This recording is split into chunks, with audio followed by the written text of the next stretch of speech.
heard from Matt over the last few days, Matt Lee.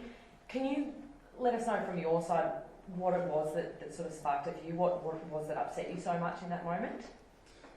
Well, no, it was not one thing in particular, and it certainly had nothing to do with Matt. Yeah. I probably over a period, I was going to say over a period of months, which is true, there's just been a few little issues that have popped up where we thought that maybe we could have communicated with the AFL a little bit better to help them understand the way we were feeling about certain issues. So no one issue. Like these are private conversations, so I'm really careful that I don't think I should be explaining it in great detail without the AFL sort of being there to sort of put their side of the story forward. But again, even that amplifies it more than it needs to be, because if you sort of looked at any one issue, you'd sort of think, well, that's not a big deal. But for me, it was a culmination of issues that we felt we hadn't done a good enough job of explaining our position to them, which therefore meant they didn't really say anything at all to us.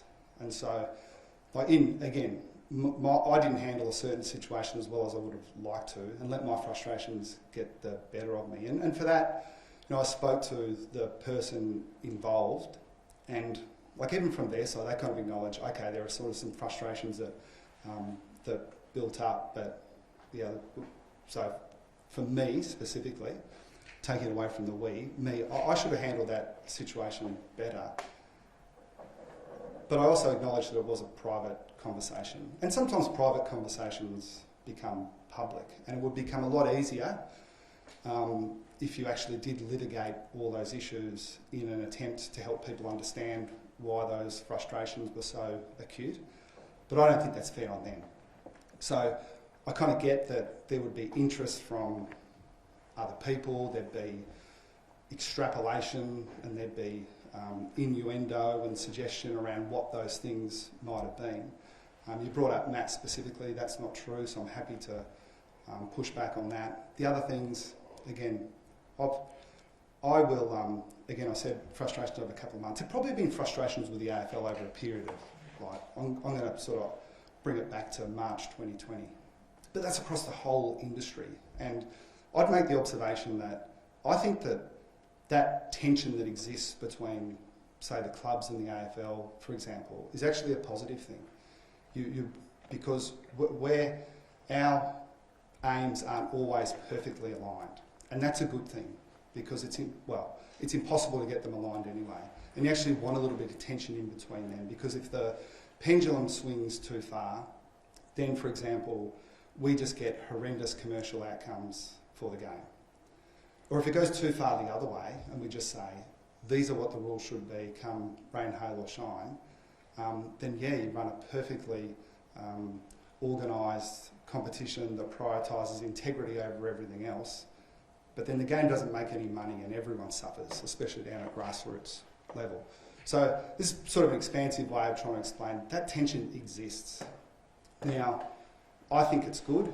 Where it's bad is where that tension builds to the point where you let your frustrations get the better of you. Now, I've tried to, as much as possible, in my 15 years here at least, I don't think anyone would accuse me of being a sycophant for the AFL, but I've never, I can't think of a situation where I've betrayed what I thought were private conversations just to get one up on our side of the debate. You feel like that's what happened with you? In what situation? When you were just saying that about betraying private conversations? Oh, I think, no, I'm probably, hopefully, worldly enough to understand that private conversations sometimes become public. Now what, I guess the next step from that is, will do you then just let the floodgates open and release all the contents of those private conversations, or do you say no, even if say we're going to be the victim of some extrapolation or some innuendo, then that's sort of one I'm prepared to bear. Have you reached out to or spoken to Matt? I know from what we read, he sort of felt quite aggrieved by the situation, or I guess that he felt he in some way been targeted. Have you spoken to him? Well, no, it had nothing to do with him. There's no reason to speak to him. Oh, look, I wasn't going to bring it up, and this is not a huge issue. I think, but just maybe to explain the context a bit. It's not a defence, please don't take it this way. But I'm learning from him as well. We knew that we had this, what I think is, it's a contradiction almost, a highly marketable public person who puts a lot of it out there, but then intensely personal about some issues. Now I take a different approach to the one he does. I'm just intensely private about it all, except the stuff that I'm, contractually obliged to talk about. He's a bit different. So that was always going to be a challenge, but one that sort of we were aware of and he took on. I think it was it went to another level when he was covertly recorded. Okay, it was relayed to him that it was a mistake, but not only did they choose to use it, they put subtitles underneath it, and they actually extrapolated some of the things that were said and got it wrong. So again, I don't think it serves anyone really to sort of make that comment as a defence. Don't take it that way. It's not intended to be a defence. But you did ask the question,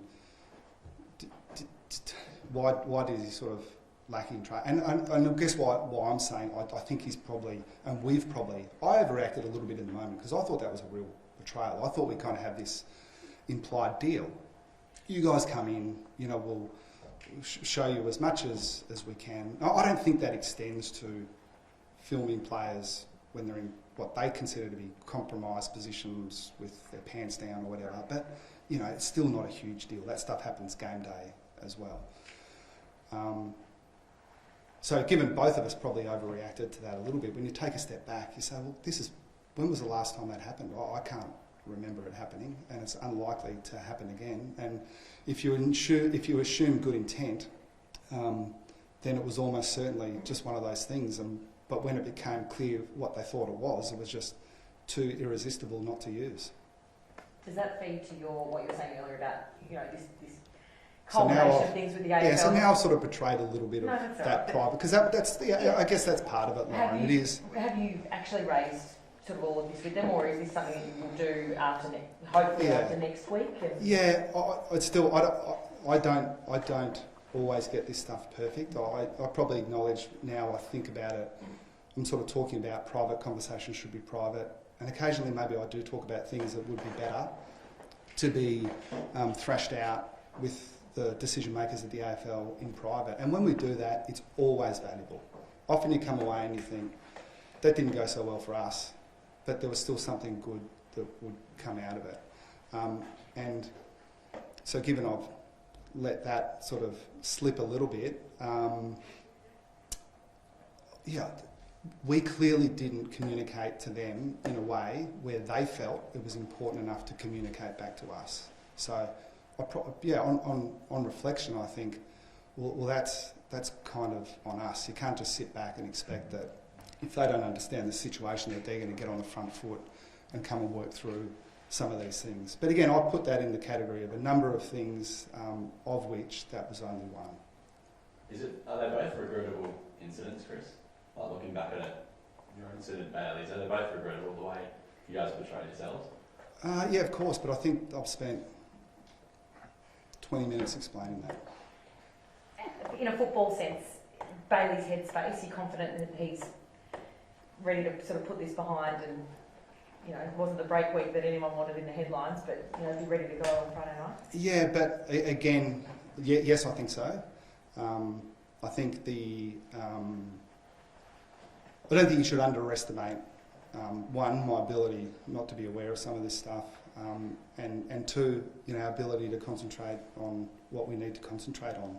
So, completely aware that it has been interesting to other people, and probably the perception could be it's distracting, but that would just be a guess. But I think I said something to the effect of, we'll know after we play Brisbane whether the soft draw was an issue, and it'd be the same with this one. I kind of get it. Again, I'm worldly enough to know that if I have a bad day in the box, it'll probably be perceived that it's because I was distracted. Now, I guarantee you that's not the case. I've got no interest in having that debate with anyone. go your hardest. Like, even if I don't give the impression, I do completely respect and appreciate that the different opinions out there. I've just got to the stage where I don't let them get to me.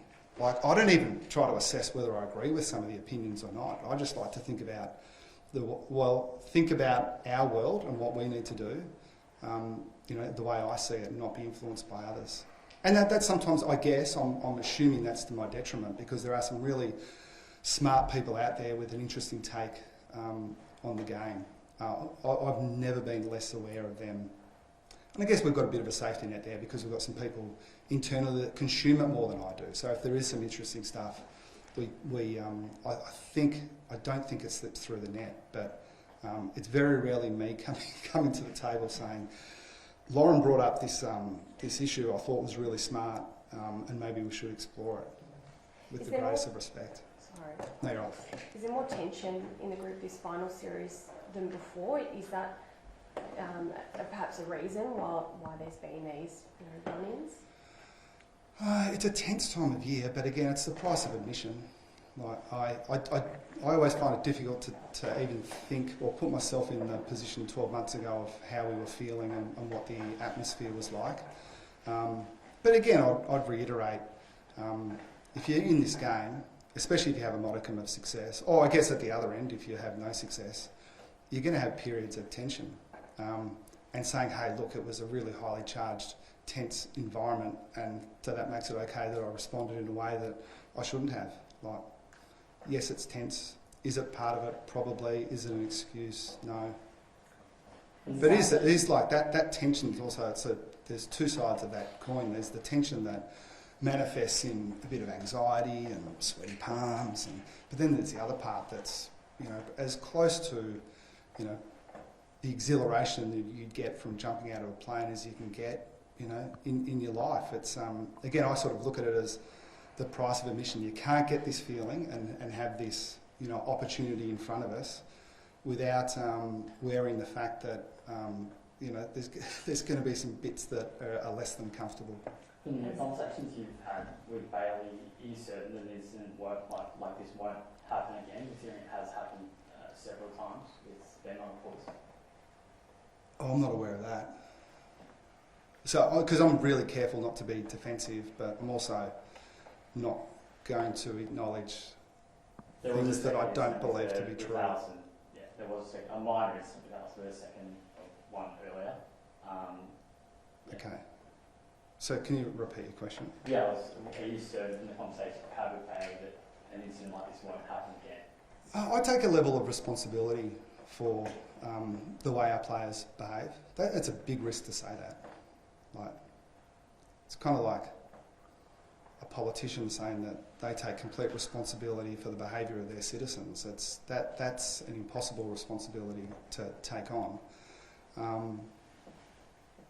No, I'll be brutally honest with you. Am I positive? No. Am I very optimistic? Absolutely. And I think it's actually easier for, I think, some of you to get a sense of kind of who he is than it is for people that never get within cooee of him. And I think it would be very, very harsh not to see the overwhelmingly positive stuff that he's brought to the game, particularly with us in the last sort of 12 months. But again, that doesn't mean you should acknowledge the bits that that you just can't. If you say that there's a pattern there, well, that just can't continue. But yeah, I can't guarantee it. I can guarantee that we'll be working really hard to get better every day in everything we do. But again, I think with him, I just choose again to see the best in people where it's possible. And he's been pretty good for us. Like, if you think back to 12 months ago, and we were talking about sort of us as a team, and we did watch a little bit of the Brisbane final last year, and the first thing that we all that hit us in the face was how different we were. And I suspect that's true with every team. Hawthorn will be feeling the same as well. Like, the last time we played them was Easter Monday. It was a long time ago. And we're very different to who we were then. But certainly from 12 months ago, like, we're different in large part, sort of because of him. So it's not a case of taking the good with the bad. Okay, it's maximise the good and do everything we can, to make sure that those difficult situations are handled better. But I think if we're aiming for perfection with all our people, that's a pretty high bar to jump over.